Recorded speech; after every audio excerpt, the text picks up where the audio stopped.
Hey, welcome to Outsmart Your Guitar. Glad you could join us. Today in beginning guitar lessons, we're in lesson 11, and you're going to learn seventh chords. Seventh chords are important chords to know because they're great transitional chords in addition to just being a great chord to know how to play, especially if you're going to be learning some blues down the road. And we're going to work a little bit in that vein, as a matter of fact. So let's just get right to it, shall we? And be sure to like and subscribe to Outsmart Your Guitar along the way. And remember also, down in the description, you'll see a link to patreon.com, Outsmart Your Guitar. Click on the link, go on over, check it out, look at the free videos. If you join for free, you'll be able to peruse those and the written material as well. Then become a full-on patron at one of 3 levels. All right, so let's go. On screen, you see a 7th chord rooted on the 6th string and a 7th chord rooted on the 5th string. Both are being played at the 5th fret for this example. So the first chord is basically play an A major, full bar chord that you've already learned, right? Now, just remove your little finger, and that is a 7th chord. All right, and that's an A7. So you go from A major to A7. Now, on the 5th string, just move everything over, lift your 2nd finger off, and add your 4th finger of the 2nd string at the 7th fret. So the 3rd and the 4th fingers are on the 4th string and 2nd string at the 7th fret. And that is 7th chord fingering. Okay? Now, very important detail here you have to be aware of. As you'll notice, we've circled a note on the 4th string on the 6th string rooted 7th chord, and we've circled a note on the 3rd string of the 5th string rooted 7th chord. That tone in both chords is the flat 7 tone that makes this a dominant 7 chord. We drop the term dominant as kind of redundant. It's just assumed when you talk about 7th chords, 9th chords, 11ths, and 13ths, all dominants, that you just say A7, A9, A11, A13, or whatever, it is, whether it's an A, a C, a D, or an E, right? It doesn't matter where it is. The reference as a 7th chord, we don't say dominant 7. We just say 7 or 9 or 11 or 13. And that's a shorthand. It makes it easier. Just play an A7. Okay. You don't have to say the dominant. Now, again, notice that note on the 4th string at the 5th fret. That's now being covered by your 1st finger. And that's the 7 tone, the flat 7 tone that makes this a 7th chord. So you want to have it ring out, and you want to be able to hear it.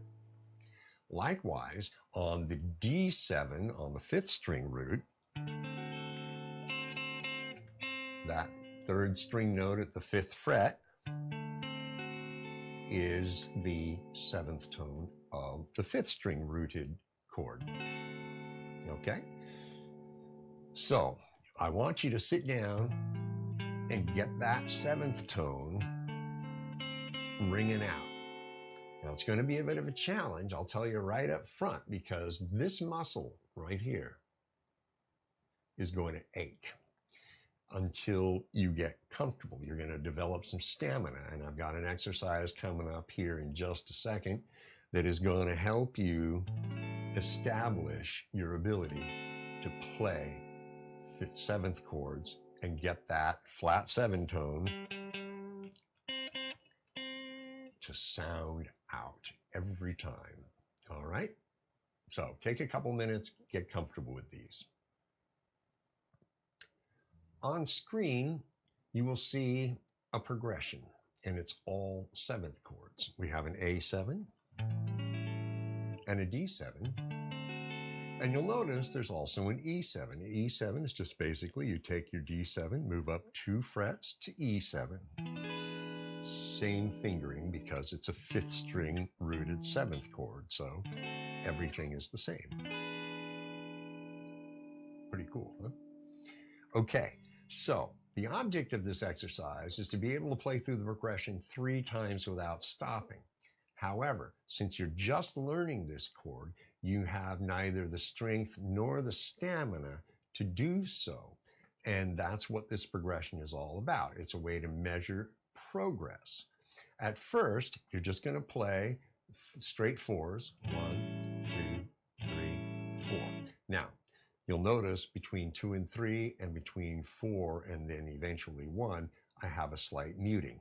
1, 2, mute, 3, 4, mute, 1, 2, 3, 4, right? And that way you kind of help you keep time and it breaks it up a little bit. And this is a real simple basic jazz comp as well. So you want to start off playing the A7. Now, if you can only get through a couple of measures, that's quite all right. You know, this muscle is going to be what protests, and that's the main muscle that you're going to work on, improving its strength and stamina to be able to play through the progression. So if you're able to go, there's 1 measure, 2 measures, and then maybe at the 3rd measure, you're starting to really feel like getting into the 4th measure, you just can't finish. That's okay. Shake it out and do a little bit of this fist clenching thing, get the blood rolling, get the muscles a little loosened up, right? And then try again. 1, 2, 3, 4, and just kind of play through. And then basically you go as far as you reasonably can, and when this muscle starts to protest, go ahead and stop and go on and do something else for a little while. And you can always come back to this. The idea is that the more you play this progression and get comfortable with these 7th chords, the further into the progression you'll get, and that's your progress, right? Okay. The other thing I want to caution you on is do not do these 7th chord exercises until your hand is pretty well warmed up. So go ahead and play a couple of songs, get your blood coursing and your fingers used to switching to chords, you know, around 10 minutes or so before you come here to work on your 7th chords and your strength and stamina building. Here's what you're going for. I'm going to play through this one time and pay attention to these 3 notes. All right? And you'll hear them all the way through. 2, 3, 4.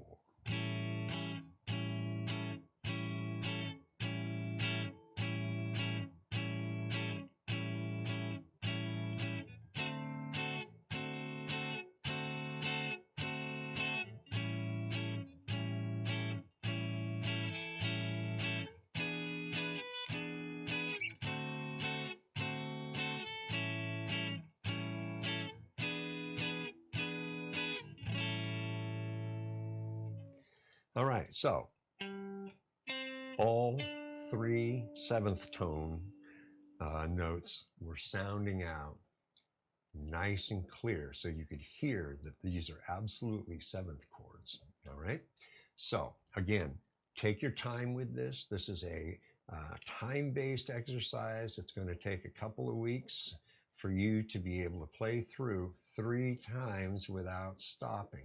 Then you'll know you've really built your strength and gotten that muscle really doing its thing. And then you'll find a whole lot of other bar chords are really easy to play as a result because you've built the strength and gotten the stamina in the process to be able to play these, you know, through a whole song. So take your time here and just get started. Again, if you can only get through a couple of measures at first, that's okay. Don't push it too hard. In the intro, I mentioned that 7th chords are also great transition chords.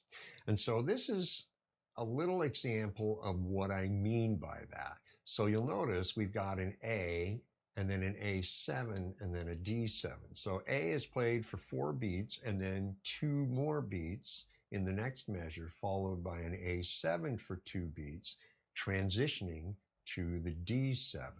And here's what that sounds like.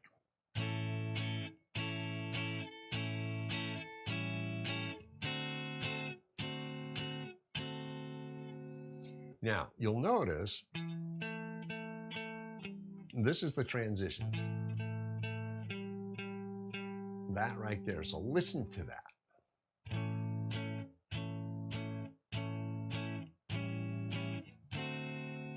Did you hear that?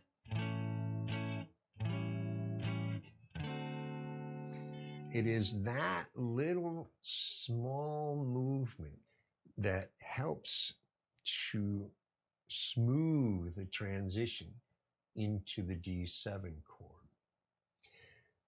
One of the features of seventh chords is that they are technically tension chords, and that means they're unsettled. And when you use them, you create an unsettling undercurrent under the melody being played by a guitar or a lyric being sung by the singer. You'll notice in the previous progression that you're working on to learn seventh chords, it's all seventh chords.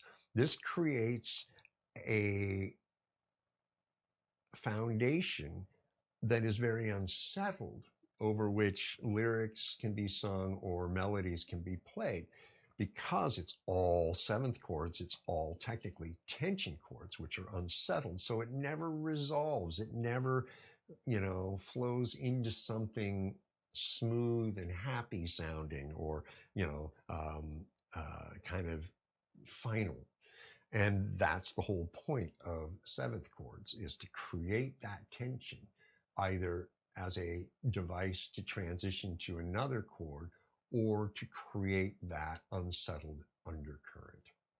Okay, so go over this for a moment. Here we have a progression. I've modified the original progression that you had previously to have an A major in the beginning and then in the 11th measure as well, so that we can use the A7 transition chord in context. So you hear the transition from the A to the A7 to the D7. You get to hear that transition take place. All right, so here's what you're going for. 3, 4.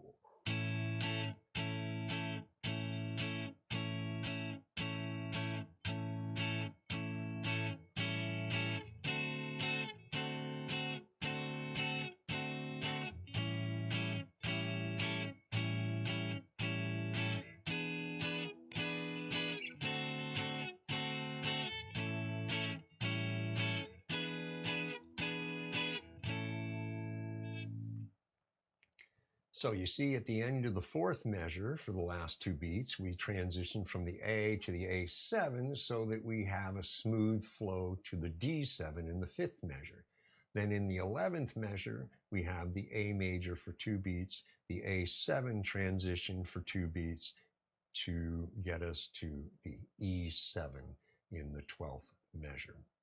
So go ahead and go over this and just get a good sense of what is happening here, so that you can see here's how you can use a transition 7th chord in context. Okay, one more chord. This is another dominant chord, and we just call it a 9th chord. Now, for this one, we're in D, so we're at the 5th fret on the 5th string. And you lay your 3rd finger across the first 3 strings at 5, your 2nd finger at 5 on the 5th string, and your 1st finger at 4 on the 4th string. And that's it. Pretty straightforward stuff. Now, if we move it up 2 frets, we have an E9. D9, E9. So work that out for a minute or two and get comfortable with it. Let's put the 9th chord to work. You see, we've modified the original progression of all 7th chords to now the D7 is replaced by a D9 and the E7 is replaced by an E9. Otherwise, the progression is functionally the same all the way through. And here's what you're going for. 2, 4.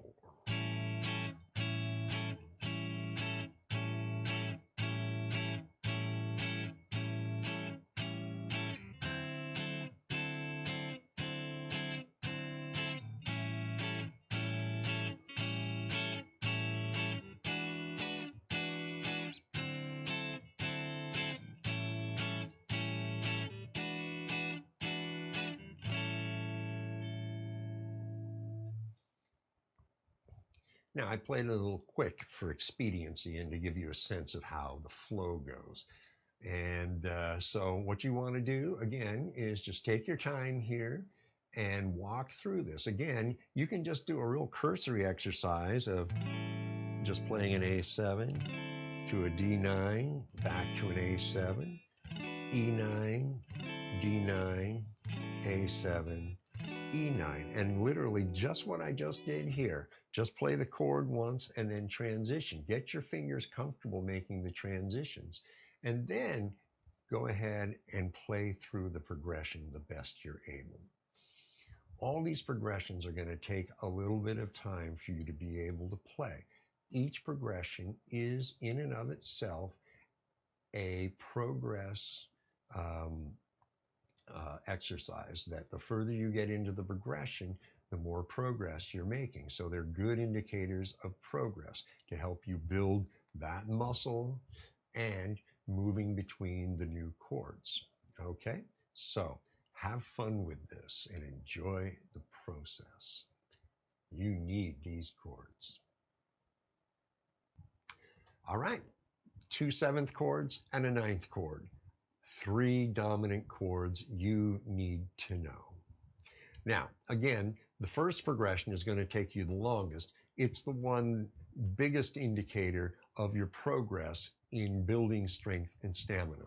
The third progression you'll be able to play a lot sooner, and the second progression will fall somewhere in between, and that's okay. These are going to take a few weeks for you to fully get to the place where you can play them through 3 times without stopping, and hopefully that muscle won't protest too much in the process of doing just that. All right, so now put these 3 chords into the bowl or the hat or whatever it is where you put your chords that you can pull out and play along with other chords, because you want to learn to move from any given chord to any other given chord. The progression doesn't need to make sense, but your ability to move from one chord to another is absolutely a critical skill you need to continue to develop and work on until you can just do it. All right, that'll do for this lesson. Again, take your time here, and in the meantime, you take care, and we'll see you next time.